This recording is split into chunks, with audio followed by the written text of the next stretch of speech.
What's up, everybody? It's Kramer. Welcome back to Age of Reclamation. It has been too long since we have gotten back to our Halo 2 campaign playthrough real talk thing we've got going on here. I really enjoy doing videos like this, and so I'm glad to finally make another one. It's been like a week and a half or 2 weeks or something since I made one. Might not have even been that long. We're back. I'm pretty hyped. We're starting off with the Arbiter today. We got a long ass cutscene to watch. How much further must we heft this baggage? Any cell will do. Why not toss him in with this lot?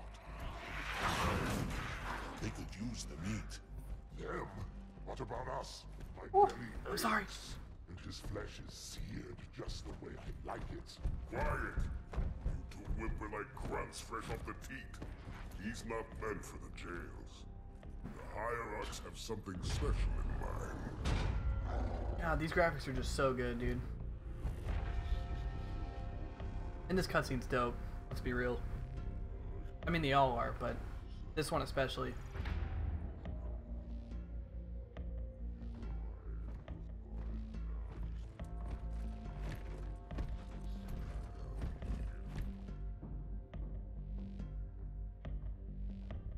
Just, I mean, even still, like, this game's been out for almost 4 years, but it's just still, like, astounding, like, how good this game looks. Gorgeous. Noble prophets of truth and mercy, I have brought the incompetent. You may leave, Tartarus, But I thought... and take your brutes with you. Release the prisoner.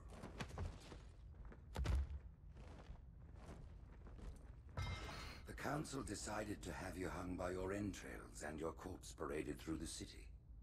But ultimately, the terms of your execution are up to me. I am already dead. Indeed. Do you know where we are? The mausoleum of the Arbiter. Quite so. Here rests the vanguard of the great journey. Every Arbiter from first to last. Each one created and consumed in times of extraordinary crisis. The taming of the Hunters, the Grunt Rebellion. Were it not for the Arbiters, the Covenant would have broken long ago. Even on my knees, I do not belong in their presence. Halo's destruction was your error, and you rightly bear the blame. But the Council was overzealous. We know you are no heretic. This is the true face of heresy, one who would subvert our faith and incite rebellion against the High Council. Our prophets are false. Open your eyes, my brothers. They will use the faith of our forefathers to bring ruin to us all. The great journey is a... This heretic, and those who follow him, must be silenced. Their slander offends all who walk the path. What use am I? I can no longer command ships, lead troops into battle. Not as you are, no, but become the Arbiter. And you shall be set loose against this heresy with our blessing.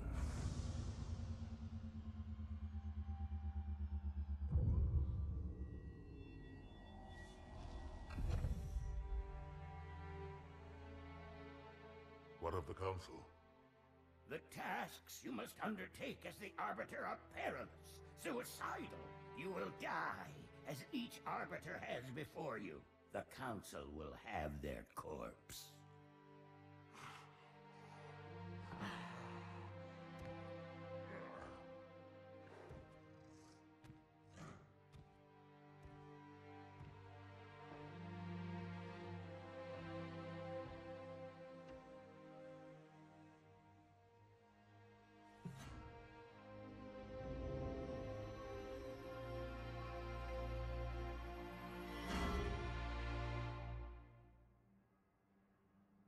What would you have your Arbiter do?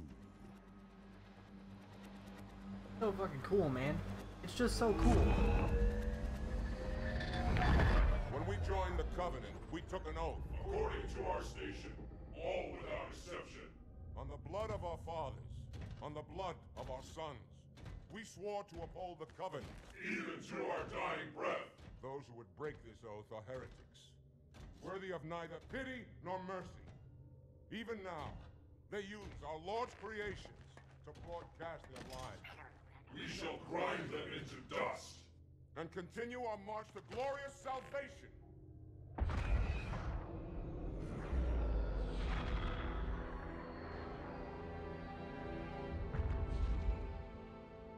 armor suits you, but it cannot hide that mark. Nothing ever will. You are the Arbiter, the will of the prophets. But these are my elites. Their lives matter to me, yours does not. That makes two of us.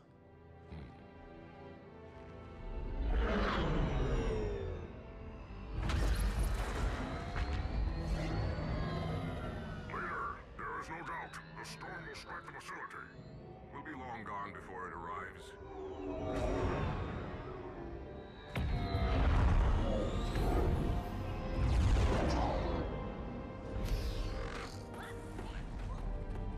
Warriors, prepare for combat! Oh man, I love this mission, dude.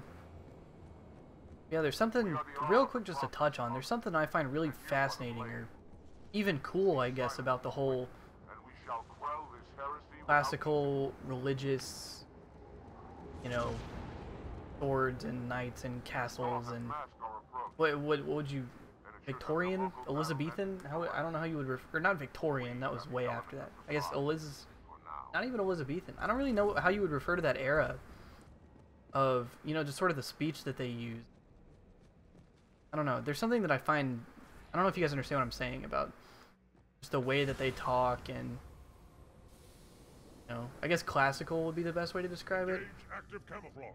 Reveal yourselves I don't know if only after the Elizabethan Arbiter would be has too joined late. battle with the enemy. I don't really know. Oh, well, I popped the camo a little early. They wish to do the same, Arbiter. But take heed. Your armor system is not as new as ours. Your camouflage will not last. What a dick. Let's go. I just really am not looking forward to fighting the brutes. Back like you. Give me your. Oh, he had a beam rifle? Oh, I punched one of my guys. So sorry.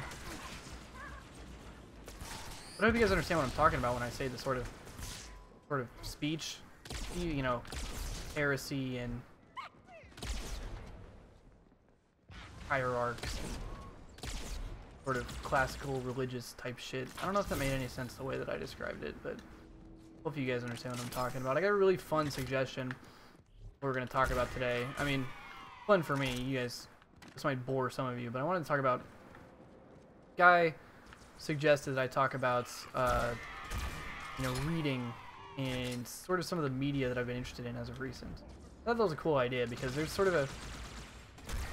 I think it was the Metropolis episode where I asked you guys to tell me something that I may not know about you guys, because there's sort of different layers of me that you guys don't always get to see. You know, my personality, I feel like in some videos, in a lot of videos, is sort of one-dimensional, and it's just, I'm just that guy who's, you know, good at Halo, and I, you know, play competitive stuff and talk trash, and I don't know. I feel like that can be sort of one-dimensional sometimes. So that's why I try to take advantage of these real talk videos and sort of show you guys a different side of myself. You know, maybe sort of showcase my different interests, or, you know, I don't know if that makes any, or well, I know that makes sense. I feel like I'm doing a bad job of explaining things today. I don't know why. But yeah, I've never been good at like talking and getting my point across in a concise manner. I don't know why, but I don't know. Maybe I'm just not good at sounding intelligent when I talk. But yeah, sort of give you guys a different side of me, and showcase some of my interests. So that's why I really sort of appreciated that suggestion. Was I don't really, there's a lot of other things that I'm interested in aside from just like, you know, we talked about movies and other games that I play and shit, and the fact that I really like Batman and that kind of shit. But yeah, reading especially is something that I'm actually a pretty avid reader. I've never really discussed that. And then there's also some new like TV shows and shit that I've been getting back into recently. So I figured we'd talk about that. It's a little bit different. And then obviously, I'd love for you guys to leave me comments and, you know, let me know, like, what are your favorite TV shows? What are your favorite books? If you don't read, I would certainly suggest it. A lot of people don't like to read anymore, and that's perfectly understandable with sort of the fast pace of all the other kind of media that we have. you know, why sit down and read a book for 4 hours when you can watch a 45-minute episode of a TV show and the explosions and guns and shit, or go play a video game and do it yourself and that kind of stuff, right? It's like, who has time to read anymore? Or even if you don't read, like audiobooks too. There's just a level of connection and detail that you can really only get with books. Books do a really good job of, like, obviously you don't get to see whatever it is that's being described, but the way things are described, as long as it's a good author, the way things are described tend to be very vivid and beautiful, and you sort of form your own, you know, your own versions of what you think stuff looks like in your mind, if that makes any sense. And like, as long as you've got a good author, you read the way things are described, and like I said, as long as it's a good author, it's, I don't know, it provides, it's different from normal speech, or I don't really know how to describe it. I feel like I'm doing a bad job of describing it, but it's, you know, if it's like if you see something that looks cool to you, you might describe it as just cool, but an author might use any different combination of, you know, words that aren't used as often or whatever in our stupid, shitty teenage vocabulary. At least I'm speaking for myself, and I'm sure a lot of you. I'm 18 years old, and I'm sure a lot of you are around my age or a little bit younger or whatever. I know I have some a lot of people who are adults that watch me, but our vocabulary tends to extend to like swearing and like, and if we see something that's cool to us, it's either like it's cool or it's like it's dope, right? But I don't know, just the way things are described as like words like beautiful and gargantuan and I don't know, I don't know if that makes any sense. It might even sound kind of gay the way I'm describing it, but it's like, by the way, I use the word gay a lot. It's probably a bad habit to get into, especially with, I mean, I still have the 2009 internet vocabulary locked into my brain where you could say words like gay and retarded and whatever, because that's just how people talked on the internet back then. But all that stuff has become like social taboo in the past couple years, which it probably should, to be honest. We probably shouldn't just throw words like that around, but still in the, I guess it would be a bad habit of using those words on the regular. So yeah, just know that whenever I say that, whenever I, you know, use that phrase or whatever, whenever I say that something's gay or retarded or whatever, it's like, I'm not deliberately being offensive, if that makes sense. I know a lot of you are probably the same way, but I'm sure that there are some of you who could possibly take that the wrong way. And so, if I've ever like said anything like that and that's offensive to you, I'm sorry. So yeah, I'll definitely try to do a better job of using those words and being less offensive when I speak and run my dumbass mouth internet. But yeah, man, just to talk about books, I sort of went on a rant there about words. I was probably, I don't know, but I do really enjoy reading, for those of you who don't know. I talked a little bit about Batman graphic novels, just because I really do enjoy graphic novels and comic books and stuff. Like, that's not what my reading is limited to.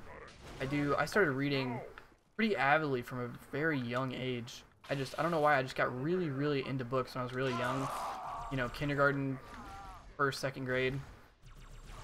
I decided early on, when I was really little, that I wanted to be a volcanologist.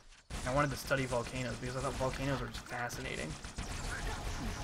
And I could tell you like the names and the dates of like eruptions for Mount St. Helens and Kilauea in Hawaii and you know, the world's biggest volcano, and like notable volcanologists, and you know, discoveries and dormant ones, and you know, all that kind of stuff.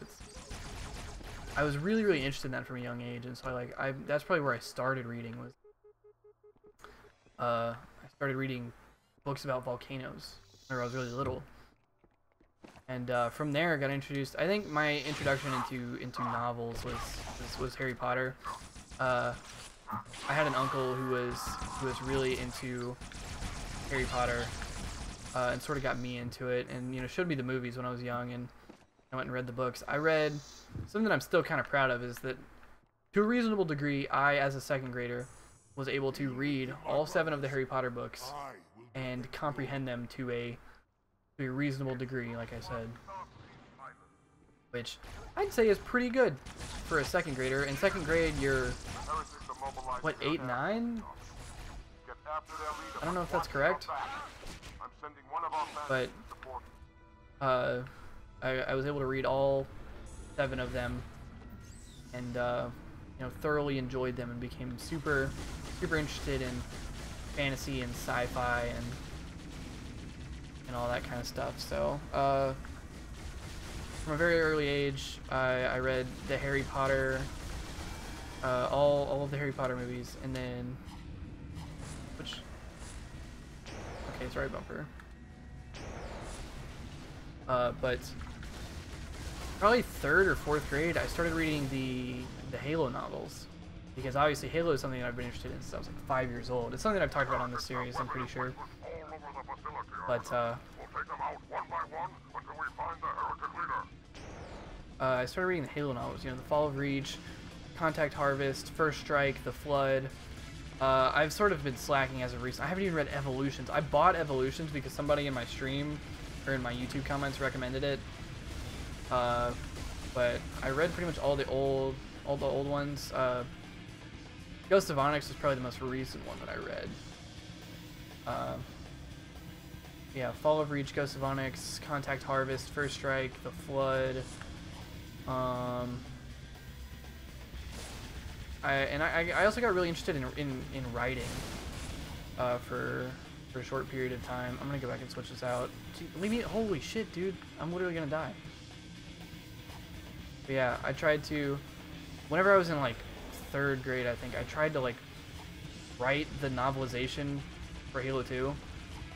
I tried to like, I went into the campaign and like watched the cutscenes and like turned the subtitles on and literally wrote it, and then tried to add my own like details and stuff, like how I described the settings and what was going through the characters' heads and like their thought processes and stuff. And I think back on it now, for a 3rd grader, I was like, damn, I was really doing shit. Of course, it wasn't that good. And I always wrote little short stories, serious things about, I got really interested, after I read The Fall of Reach, I got really interested in the idea of genetic augmentation and people, sort of inheriting superpowers and that whole idea. And so I wrote a lot of like books about that, and they wouldn't be very long, but it was pretty gritty stuff for somebody who's 9, 10, 11, I think. It would be this kid's parents die in this freak accident, and he's given accelerated thinking and speed and the abilities of a Spartan, right? Where you're faster, their reflexes and their brains work faster and all that kind of shit. So I don't know, I became fascinated with that idea. And in my freshman year of high school, in my English class, we had to write a short story, and I had written 90 pages of a Halo, I guess like a fan fiction is what you would call it. I took the Halo universe and the idea of Spartans, and I invented a planet and the whole battle for the Covenant, and there was this, I mean, it wasn't a very original story. It was, there's this planet that's a human colony, and there's this religious artifact buried somewhere that the Covenant are after, and it actually does this and this and this. The humans are unaware, and the Spartans go in and saving civilians and leading an exodus or whatever. It wasn't very original, but I had this piece that I wrote in the middle of it about where there was one Spartan, I believe it was, I think I called him, because I gave them all names, I believe I called him Sigma, and his AI was Adonia, which is Greek for like strength and intelligence or something.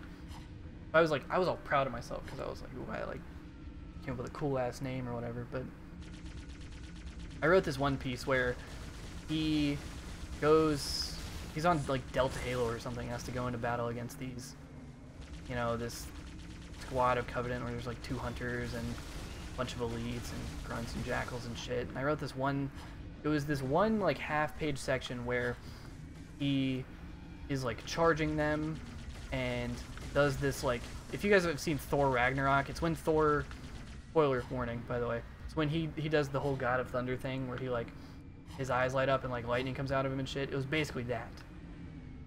And the detail that I used and, you know, lines that I can remember that stick out in my head are like, holy shit.